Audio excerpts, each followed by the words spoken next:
अगर भारत हमसे सुखोई 57 लेता है तो हम इसका सोर्स कोड भी भारत को देने को तैयार हैं। 1 करोड़ लाइंस लिखी गई होंगी जब F-35 का सोर्स कोड बनाया गया होगा। पाकिस्तान जो पहले ही कटोरा लिए हाथ में खड़ा है, उसे चीन ने आधी कीमत पर J-20 ऑफर कर दिया है। रूस का ऑफर आ जाता है कि अगर भारत हमसे सुखोई 57 लेता है तो हम इसका सोर्स कोड भी भारत को देने को तैयार हैं। आपका दिमाग घूमेगा कि यार ये सोर्स कोड नाम की चीज क्या है जिसके लिए ये ऐसा ऑफर किया गया कि अगर भारत ने ये ना खरीद के किसी और का फाइटर जेट खरीदा तो भारत के लोग फिर से एक बड़ी राजनीतिक भूमिका में सरकार के खिलाफ खड़े हो सकते हैं। क्यों? क्योंकि इस समय जब ऑपरेशन सिंदूर हुआ उस समय भारत में कावेरी इंजन की डिमांड उठी कि साहब हमें अपना जेट फाइटर जेट बनाने के लिए अपना बहुत ही जबरदस्त कावेरी इंजन चाहिए। दूसरी तरफ ऑपरेशन सिंदूर के अंदर राफेल का मामला जो रहा, उस समय पर भारत ने इनसे कहा कि भैया हो सके तो हमें आपके यहां से जो भी मतलब ऑफसेट को लेकर के आपने हमसे हमारे साथ जो टाई अप किए हैं, आप राफेल का हमारे साथ सोर्स कोड शेयर कर दीजिए, हम उसको यूज करना चाहते हैं। इन्होंने हमसे मना कर दिया। तो राफेल अपना सोर्स कोड देना नहीं चाहता, जिसका ऑपरेशन सिंदूर में हमने यूज भी किया। आप पूछेंगे क्या फर्क पड़ गया, ऑपरेशन सिंदूर में राफेल यूज कर तो लिया, सोर्स कोड का क्या करते। बस इतना सा समझ लीजिए, बाकी विस्तार से आगे चल के बताऊंगा कि अगर हमारे पास राफेल का सोर्स कोड हुआ होता तो हम राफेल से ब्रह्मोस चला सकते थे।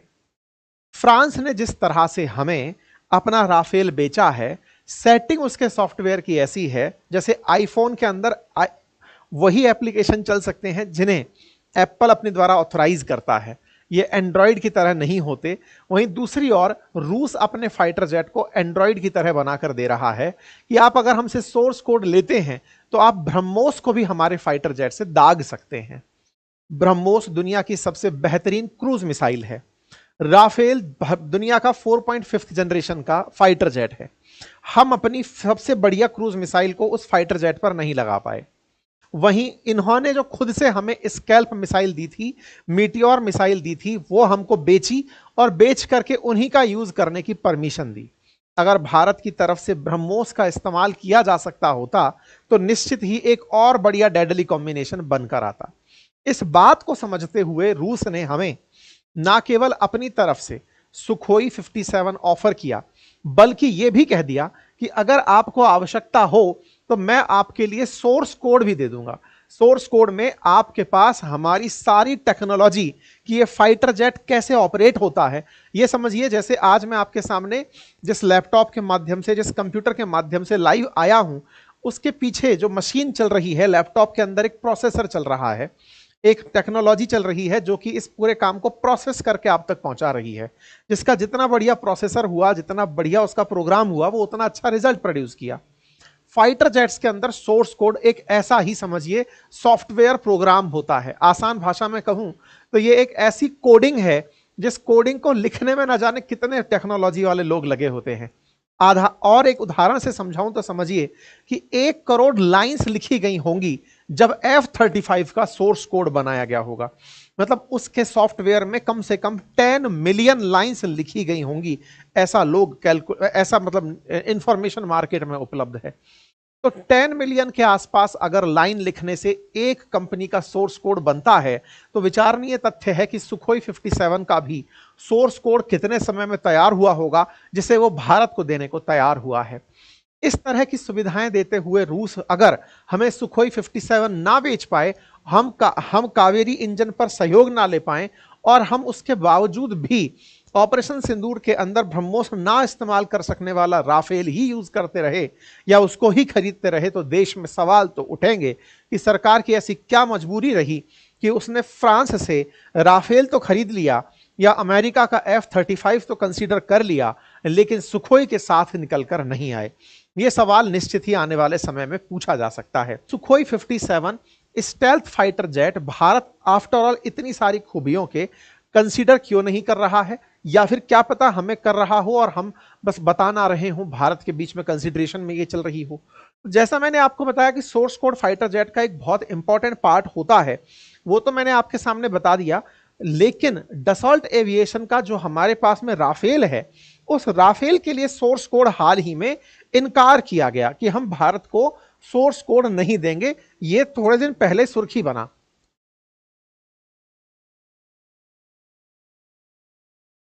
भारत को सोर्स कोड ना देने की जो ये सुर्खी बना था, इसी बीच में अमेरिका भी कूद पड़ा और उसने कहा कि मुझसे F-35 ले लो, दुनिया में सबसे बेहतरीन स्टेल्थ टेक्नोलॉजी मैं रखता हूं।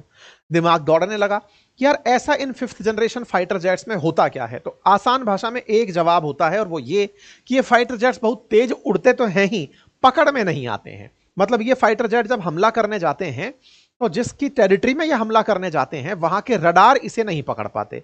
ऐसा क्यों होता है? ऐसा इसलिए क्योंकि ये कुछ स्टेल्थ टेक्नोलॉजी का उपयोग करते हैं। स्टेल्थ टेक्नोलॉजी के बारे में कहा जाता है कि जब कोई रडार अपनी तरफ से रेडियो वेव्स इनकी तरफ भेजता है तो ये इस रेडियो वेव को अपने अंदर अब्जॉर्ब कर लेते हैं और मतलब सिस्टम तक रिफ्लेक्शन नहीं पहुंचने देते। जिनमें जितना बेहतरीन रडार स्टेल्थ टेक्नोलॉजी होता है वो उतने बढ़िया फाइटर जेट्स माने जाते हैं।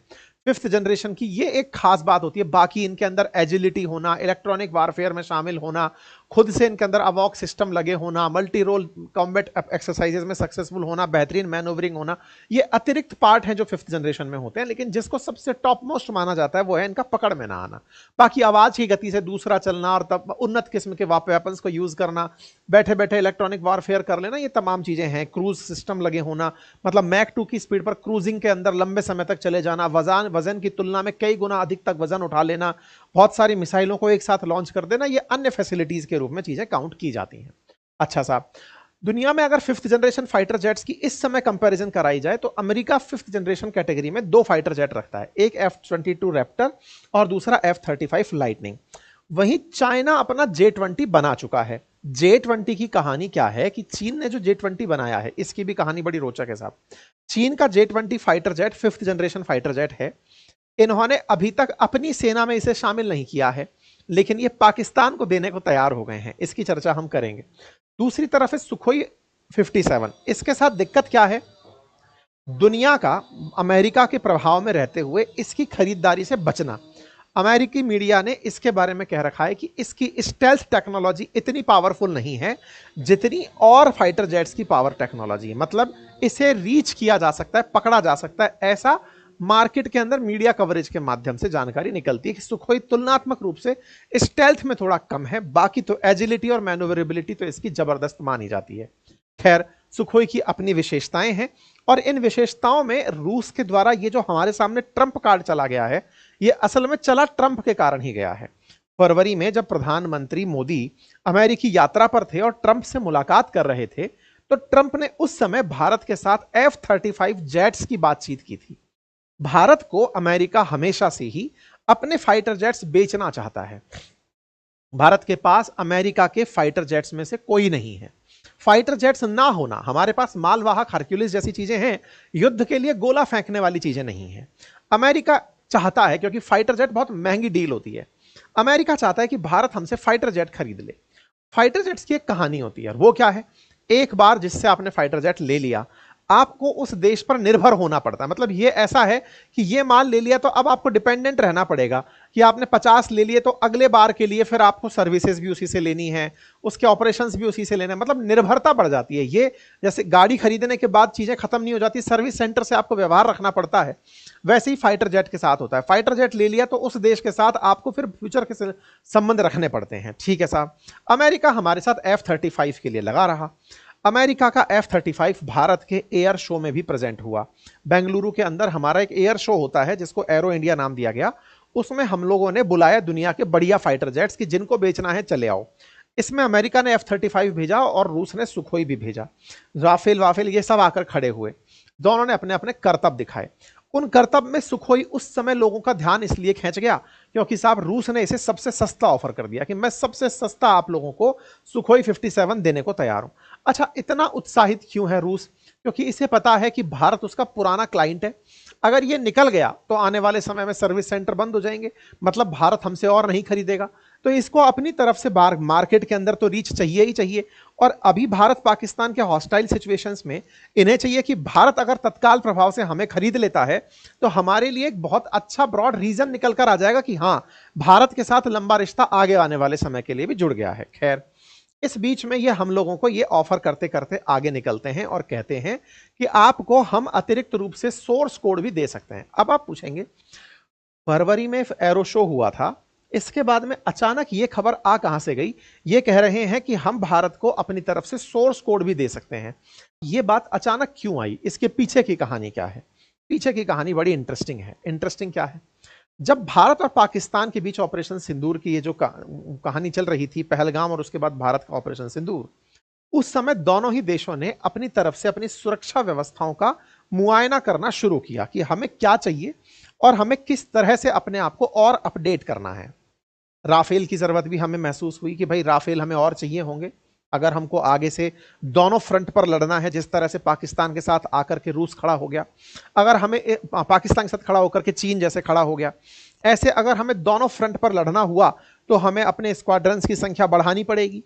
ऐसे में दिक्कत यह है कि भारत को तत्काल प्रभाव से अगर खरीदने हो तो कहां से खरीदें? भारत के बाजार में चर्चाएं चलना शुरू हुआ। ये बिल्कुल वैसे ही है जैसे मान लीजिए कि आपका एग्जाम है, तभी आप पेन पेपर खरीदने जा रहे होते हैं। एग्जाम के समय ही आपका दिमाग तेज चल रहा होता है, क्या पढ़ना है क्या नहीं पढ़ना है।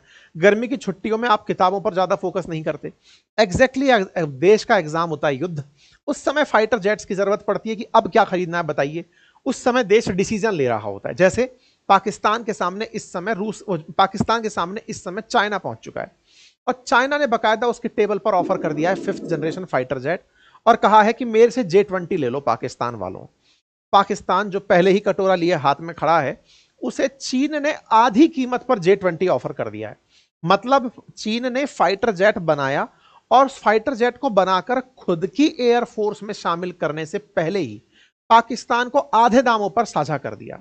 अब आपके दिमाग में एक प्रश्न आना चाहिए, जब भारत के पड़ोसी और भारत के दुश्मन पाकिस्तान के पास 5th जनरेशन फाइटर जेट होगा, हालांकि इस बात पर मजाक बहुत बन रही है कि चाइना ने खुद के यहां पर इसे अभी तक शामिल नहीं किया है, खुद की एयरफोर्स के लिए ये टेस्टिंग मोड में ही चल रहा है, लेकिन पाकिस्तान को आधी कीमत में बेचने के लिए तैयार हो जाता है। पाकिस्तान को यह बेचने की जो कवायद हुई है, ये ऑपरेशन सिंदूर के बाद ही हुई है। चीन ने पाकिस्तान की जरूरतों को पहचाना और उनसे कहा कि देखो तुम्हें सख्त जरूरत है कि तुम फाइटर जेट परचेज करो भारत को टक्कर देने के लिए, क्योंकि ये लोग राफेल में निकले हुए हैं। आपको मैं एक और किस्म बढ़ा हुआ देता हूं, 50% ऑफ के साथ इन्होंने J-35A फाइटर जेट्स को ऑफर कर दिया कि आप J-35A हमसे ले लो, J-20 हमसे ले लो और इन सबको लेकर के अपने पास मतलब ये पहुंचा। तो इधर देखो 30 J-35A स्टेल्थ फाइटर पाकिस्तान को अभी इन्होंने ऑफर कर दिए हैं। फाइटर जेट में J-35A और J-20 इनके 5th जनरेशन फाइटर जेट हैं, 50% दाम पर पाकिस्तान को ऑफर किए गए हैं। इस पर पाकिस्तान चाइना के अंदर लोगों के अंदर बड़ा बैकलैश है और वो इस बात का है कि आप हमारा पैसा उनको क्यों दे रहे हैं। लेकिन चाइना इसे एक अपॉर्चुनिटी के रूप में देखता है कि भविष्य में पाकिस्तान को जरूरत पड़ी तो कहीं ऐसा ना हो अमेरिका उसे F-35 टिका दे। इसलिए चीन ने अपना J-35 उसे दे दिया, मतलब कॉन्ट्रैक्ट कर दिया कि 30 फाइटर जेट मैं तुझे बनाकर दूंगा। ये सब हो क्यों रहा है? मैंने जैसे कहा ना, वॉर जैसे ही होती है, हर तरफ से बेचने वाले सेलर्स आकर खड़े हो जाते हैं। हथियार बिकने का सबसे बड़ा माहौल होता है जब दो देश आपस में संघर्ष कर रहे होते हैं।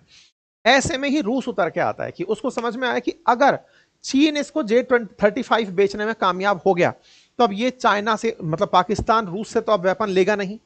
अगर ये पाकिस्तान से नहीं लेगा तो ऐसे मतलब रूस से नहीं लेगा पाकिस्तान, तो फिर किससे लेगा? तो भाई अमेरिका से F-35 ले सकता है। अमेरिका से F-35 चाइना इसको लेने नहीं देगा। ऐसे में फिर बड़ी बात क्या निकल कर आती है कि भारत को बेचा जा सकता है अपना फाइटर जेट। भारत के सामने 3 सेलर हैं, अमेरिका खड़ा है, फ्रांस खड़ा है और रूस खड़ा है। फ्रांस से हम M ले चुके हैं जो कि 4.5th जनरेशन का है। अब बचा F-35 और सुखोई 57। इनमें अगर F-35 को पछाड़ना है तो सोर्स कोड की बात करनी होगी। अमेरिका भारत को सोर्स कोड देने वाला नहीं है, क्योंकि हम अगर राफेल लगाने के ऊपर निकलेंगे, वो हम अगर उस पर ब्रह्मोस लगाने निकलेंगे तो वो लगाने नहीं देंगे। ऐसे में इन्होंने कहा कि आप ब्रह्मोस लगा सकते हो हमारे वाले पे। असल में क्या होता है ना, फाइटर जेट तो खुद एक तरह का व्हीकल है, उसके ऊपर आप क्या क्या लगा सकते हैं, कौन सी मिसाइल उस पर लगा सकते हैं जो दुश्मन के क्षेत्र में जाकर फटे, ये ज्यादा मायने रखती है। तो अगर हमने इस पर ब्रह्मोस लगाया तो ब्रह्मोस लगाना हमारे लिए एक उपलब्धि होगा। यह बात उन्होंने हमें समझा दिया आसान भाषा में। पाकिस्तान का अपडेट आप देख सकते हैं कि पाकिस्तान ने 40 5th generation J-35 stealth aircraft हाल ही में पाकिस्तान ने चीन से प्राप्त करने की बात की है। ये गवर्नमेंट ऑफ पाकिस्तान का ट्वीट है। साथ ही साथ में इन्हें KJ-500 अवॉक सिस्टम, जो कि मतलब रडार के आने की सूचना देगा, HQ-19 डिफेंस सिस्टम जैसे कि S-400 है हमारे पास, इन सब के लिए मतलब इनको परमिशन मिली है। इनका कर्ज माफी की भी सूचनाएं निकल कर आ रही हैं। सामने आ रहा है कि 1 लाख पाकिस्तानियों को AI की ट्रेनिंग भी चाइना देगा, हुवावे जो इनकी कंपनी है वो देगी। वहीं एक और काम इनको मिला है और वो ये है कि पाकिस्तान के अंदर बना हुआ फाइटर जेट JF-17 जो चीन और पाकिस्तान ने मिलकर बनाया है, वो अजरबैजान को बेचा जाएगा। 40 फाइटर जेट्स ऐसे होंगे, $4.6 बिलियन के अंदर पाकिस्तान अजरबैजान को बेचेगा। तो पाकिस्तान एक तरह से डिफेंस डील में इस संघर्ष के बाद बढ़ चुका है। उसको समझ में आ गया है कि चीन के साथ रहकर कैसे आगे बढ़ना है। हमारे लिए अब स्थिति ऐसी पैदा हो गई है कि 5th जनरेशन हमारे दुश्मन के पास अगर होगा तो हमें भी जरूरत पड़नी ही है। अब ऐसे में भारत क्या करेगा ये देखने वाली बात होगी। आने वाले समय में हम पुतिन को कंसीडर करते हैं या फिर खुद से विकसित करते हैं। खुद से विकसित करने की क्या कहानी है? हाल ही में भारत के अंदर एक न्यूज सरफेस हुई। किरण रिजिजू जी ने अपनी तरफ से लिखा कि भारत के अंदर made in India 5th generation fighter jet को सरकार ने परमिशन दे दी है। भारत के अंदर मिली इस परमिशन को advance medium combat aircraft AMCA कहा है। अब फिर से सवाल खड़ा हुआ, ये तो बहुत ही अच्छी बात है, ना हमें रूस से खरीदना ना हमें अमेरिका से खरीदना, सिंपल अपने ही देश में बना लेते हैं। दिक्कत ये है कि हम अपने देश में बना तो लें, हमारे पास इंजन नहीं है। हम अपने फाइटर जेट्स के लिए इंजन पर निर्भर हैं इन 4 देशों के पास। इवन 4 देशों में भी हमारे मित्रों के रूप में तो हमारे पास फ्रांस, रूस और ये अमेरिका है।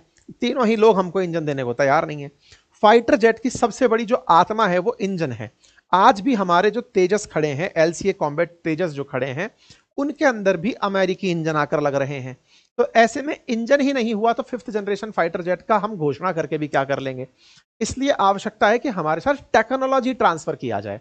राफेल वाले हमसे मना कर चुके हैं, इसीलिए F-35 की जगह सुखोई की ज्यादा प्राथमिकता बनती जा रही है। मैंने थोड़े दिन पहले भी आपसे कहा था कि राफेल अपनी आउटर बॉडी इंडिया में बनाने के लिए तैयार हुआ है, सोर्स कोड के लिए तो यह तैयार नहीं हुआ है।